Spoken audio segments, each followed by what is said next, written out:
বাংলাদেশের অন্তর্বর্তীকালীন সরকারের প্রধান উপদেষ্টা ডক্টর ইউনূসকে নিয়ে নানা রকমের আলোচনা চলছে। বিমস্টেকে সাইড বেঞ্চে নরেন্দ্র মোদীর সঙ্গে সাক্ষাৎ নতুন করে নানা রকমের আলোচনার জন্ম দিয়েছে। যে আলোচনাটা অনেকদিন থেকে হয়নি সেই আলোচনাটা হচ্ছে সেনাপ্রধানকে নিয়ে আলোচনা থেমেছিল বেশ কিছুদিন। এবার আবারও সেনাপ্রধানকে নিয়ে আলোচনা সামনে আসলো। সেনাপ্রধানকে নিয়ে আলোচনা যখন সামনে আসলো তখন প্রশ্ন দুটো সামনে আসলো।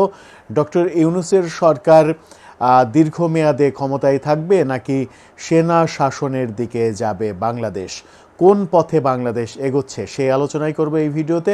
থাকবেন পলিটিক্স টিভির নিয়মিত আয়োজনে।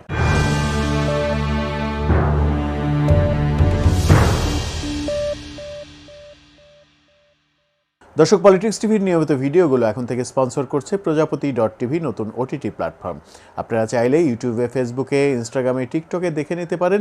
ডিসক্রিপশন বক্সে লিঙ্ক দেওয়া থাকবে, সেখান থেকেও গিয়ে সাবস্ক্রাইব করে রাখতে পারেন প্রজাপতি.টিভি। চলে যাচ্ছি মূল আলোচনায়। বলছিলাম ডক্টর ইউনূসের বিমস্টেক সম্মেলন এবং সাইড বেঞ্চে নরেন্দ্র মোদীর সঙ্গে যে আলোচনা, যে বৈঠক, সেটা নিয়ে নানা রকমের আলোচনার ফাঁকে বাংলাদেশে প্রধান আলোচনার বিষয় হয়েছে ডক্টর ইউনূস কতদিন ক্ষমতায় থাকবেন।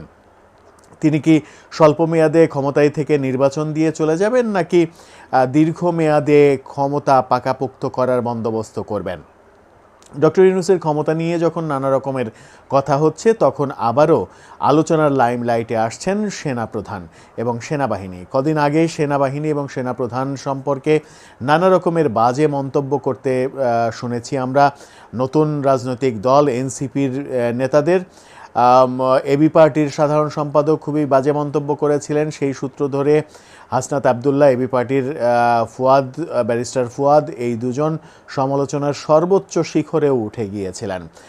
তাদের সেই সমালোচনার পরে এবার নতুন করে আলোচনা শুরু হয়েছে ডক্টর ইউনূস ক্ষমতা কন্টিনিউ করবেন নাকি সেটি কন্টিনিউ করতে গেলে সেনাবাহিনী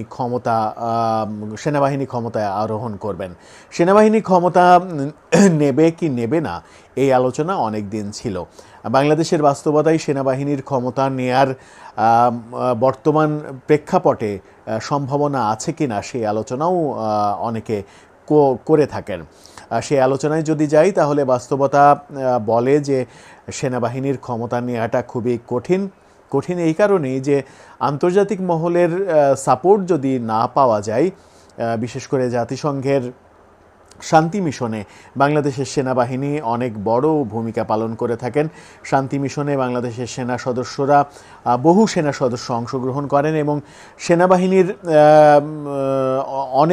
সেনাবাহিনীর মধ্যে অনেকেরই যারা শান্তি মিশনে যান তাদের স্বপ্নের ট্যুর এটা। অর্থনৈতিকভাবে তো বটেই, ক্যারিয়ারগত দিক থেকেও একটা মাইল ফলক তৈরি হয় সেনাবাহিনীর সদস্যদের ক্ষেত্রে। সেই কারণেই সেনাবাহিনী দেশের ক্ষমতা নেওয়ার মতো ঘটনা ঘটাবে না এই আলোচনা অনেক দিন থেকেই ছিল।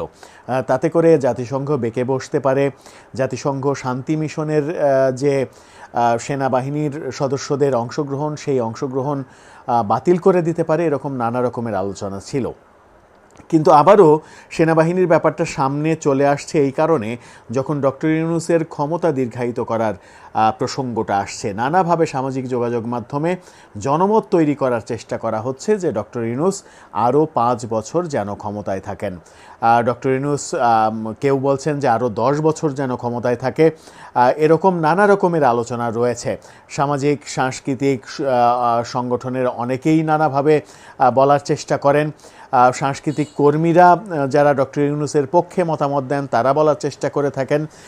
কিছু সাংবাদিক বিভিন্নভাবে এরকম লেখালেখি করার চেষ্টা করে থাকেন। নতুন যে রাজনৈতিক দল এনসিপি তাদের পক্ষ থেকে বলার চেষ্টা করা হয়ে থাকে। কদিন আগেই গত মাসের 29 তারিখে আমরা সার্জিস আলমকে এরকম একটা পোস্ট করতে দেখেছিলাম। আজকে তিনি তার ব্যাখ্যা দিয়েছেন। সেই ব্যাখ্যায় তিনি বলেছেন ডক্টর ইউনূস এই বর্তমান যে অবস্থা রয়েছে, সরকার রয়েছে, সেই সরকারের মেয়াদ আরও 5 বছর বাড়িয়ে 5 বছর ক্ষমতায় থাকার কথা আমি বলিনি। আমি বলেছি যে পরবর্তী নির্বাচনের পর নির্বাচন পরবর্তী সময় নির্বাচিত প্রধানমন্ত্রী হিসেবে ডক্টর ইউনূস যেন 5 বছর অন্তত ক্ষমতা গ্রহণ করেন, সেই স্বপ্ন আমার আজীবন লালিত একটা স্বপ্ন। অর্থাৎ পরবর্তী নির্বাচনে যারা বিজয়ী হবে, বিজয়ী হয়ে ডক্টর ইউনূসকে প্রধানমন্ত্রী করবেন, এরকম আশাবাদ ব্যক্ত এনসিপির পক্ষ থেকে করা হয়েছে। আবার অন্যদিকে আলোচনা চলছে ডক্টর ইউনূস যদি ক্ষমতা দীর্ঘায়িত করতে চান, বর্তমান মেয়াদকে যদি বাড়াতে চান, 2029 সাল পর্যন্ত ক্ষমতায় বসে থাকতে চান, এবং যে নির্বাচনের কথা আলোচনা হচ্ছে সেই নির্বাচন যদি বিলম্বিত করতে চান, তাহলে সেনাবাহিনীর টেক ওভার করতে পারে। আদৌ সেনাবাহিনীর টেক ওভার করার মতো সিচুয়েশন আছে কি না, সেনাপ্রধান সেই কাজটি করবেন কি না, সেই ব্যাপারে যথেষ্ট দ্বিমত যেমন রয়েছে, যথেষ্ট সন্দেহ রয়েছে। কারণ সেনাবাহিনী আমার মনে হয় না যে এই মুহূর্তে বাংলাদেশের শাসনভার টেক ওভার করবে। নানা কারণেই সেনাবাহিনীর সেরকম সম্ভাবনা বেশ কয়েকবার উদিত হলেও সেনাবাহিনী সেই পথে যায়নি। সাম্প্রতিক সময়ে যে জরুরি অবস্থা জারির প্রসঙ্গ এসেছিল, বিশেষ করে সেনাবাহিনীর বিরুদ্ধে নানা রকমের উস্কানিমূলক কর্মকাণ্ডের পরে সেই ব্যাপারটা সামনে এসেছিল বেশি করে, তখনও কিন্তু সেনাবাহিনী এবং সেনাপ্রধান জরুরি অবস্থার দিকে যাওয়ার জন্য রাষ্ট্রপতির শরণাপন্ন হননি। সেই কারণেই একটা কথা বলা যেতেই পারে যে সেনাবাহিনী হয়তো ক্ষমতা নেবে না। সেনাবাহিনী যদি ক্ষমতা না নেয়, তাহলে কি ডক্টর ইউনূস নির্বিঘ্নে আগামী 5 বছরের জন্য ক্ষমতায় থাকতে পারবেন? যে জনমত তৈরি করার চেষ্টাটা করা হচ্ছে সামাজিক যোগাযোগ মাধ্যমে, লেখালেখির মাধ্যমে, সামাজিক যোগাযোগ মাধ্যমে যে লেখালেখি হচ্ছে, কেউ বলছেন 5 বছর, কেউ বলছেন আরও 10 বছর। যদিও ডক্টর ইউনূসের বয়স এই মুহূর্তে 85 বছর, এই বয়সে তিনি আরও 5-10 বছর ক্ষমতায় কিভাবে থেকে দেশ চালনা করবেন সেই প্রশ্ন তো রয়েছেই। এটা একেবারেই বিধাতা কর্তৃক নির্ধারিত একটা ব্যাপার যে তার শারীরিক সক্ষমতা আর কতদিন থাকবে, সেই ব্যাপারটিও যখন অনিশ্চিত, তখন তার ক্ষমতা দীর্ঘায়িত করা ব্যাপারটা নিশ্চয়তার মধ্যে পড়ে কিভাবে, সেই প্রশ্ন সামনে এসে যায়। দর্শক, আপনার কি মনে হয়, শেষ পর্যন্ত ডক্টর ইউনূস কি ক্ষমতা দীর্ঘায়িত করবেন, নাকি সেনাবাহিনী ক্ষমতা টেক ওভার করবে?